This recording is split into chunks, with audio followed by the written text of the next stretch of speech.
Now, it's no secret that staffers within the Donald Trump White House have been unhappy with their job basically since day one.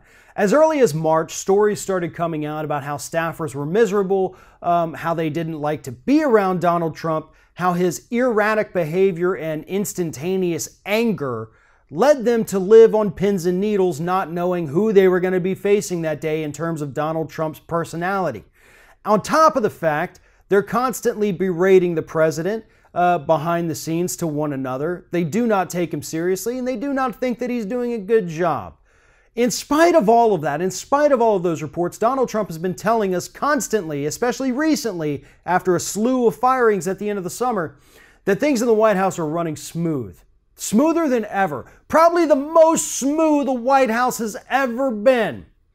Well, as it turns out, that's not the case. And in fact, those staffers who don't really like their jobs, they've actually gone out and they're now hiring job headhunters and talking to employment agencies to find them new jobs outside of the White House, possibly outside of government altogether, whatever they can do to get rid of Trump.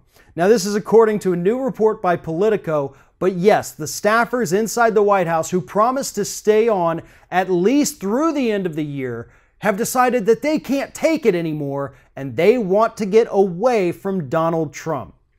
I don't know if anybody has ever tried to hire a headhunter or looked into any of those services. It's actually very expensive. It costs a lot of money to hire a good recruiter to find you a decent job, especially in a city like Washington, D.C.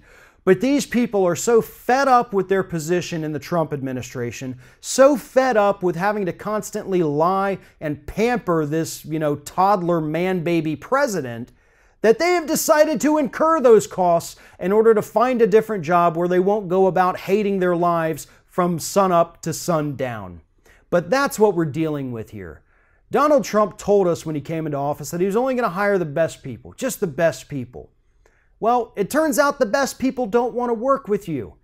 We have seen a number of people decline invitations from you to be appointed for positions, and now even your regular staffers who weren't elected, they're not high-profile people, they didn't have to go through Senate confirmations, they don't even want to be around you. I do have to applaud these people to an extent.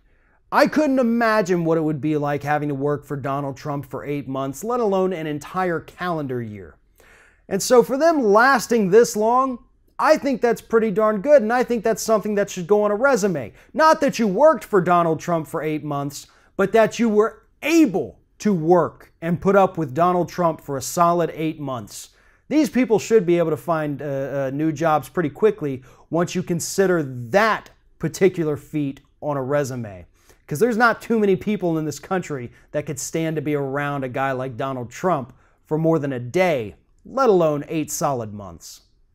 If you're thinking about subscribing to our channel, I strongly encourage you to do that. But if you're not thinking about subscribing, I would encourage you to start thinking about it, and then once you're thinking about it, actually go and do it. You can see the subscribe button right there on the screen, or if you're watching on a different platform, go to youtube.com/theringofFire.